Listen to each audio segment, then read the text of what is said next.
My wife cheated with my cousin, then asked to keep our house. I never thought I'd be writing this story, but here I am at 3 in the morning, unable to sleep, trying to make sense of what happened to my life.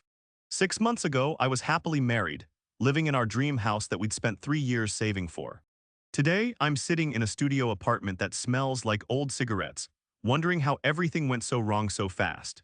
It started on a Tuesday evening when I came home early from work. I had planned to surprise my wife with dinner from her favorite restaurant.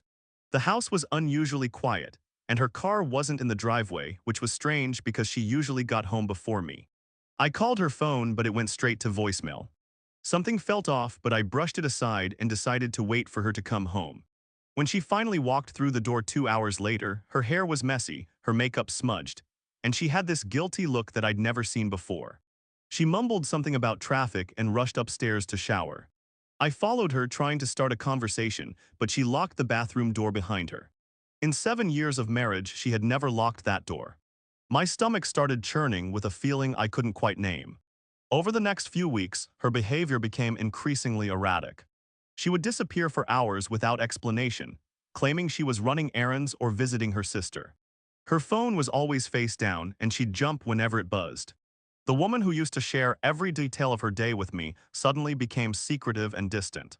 Our conversations became shallow, and she avoided eye contact during dinner. I tried to convince myself that maybe she was planning something special for our anniversary, or perhaps she was dealing with work stress. But deep down, I knew something was terribly wrong.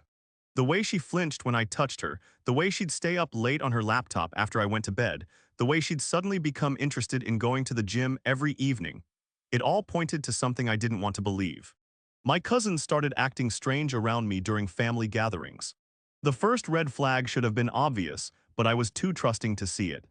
My cousin had always been the charming one in the family, the guy who could make anyone laugh at parties. He'd been coming around more often lately, sometimes dropping by when I wasn't home to help my wife with various household projects. She'd mentioned casually that he'd fixed the leaky faucet or helped her move furniture, and I was grateful for his help. But something shifted during my mom's birthday party last month. He couldn't look me in the eye, kept checking his phone, and seemed nervous around me for the first time in our lives. When I tried to talk to him about sports or work, he'd give short answers and find excuses to walk away. My wife, meanwhile, was acting overly cheerful, laughing too loud at his jokes and finding reasons to be in the same room as him. I caught them whispering in the kitchen while I was getting drinks for everyone. When I approached, they quickly stepped apart, and my wife started talking about the weather with fake enthusiasm. My cousin excused himself and left the party early, claiming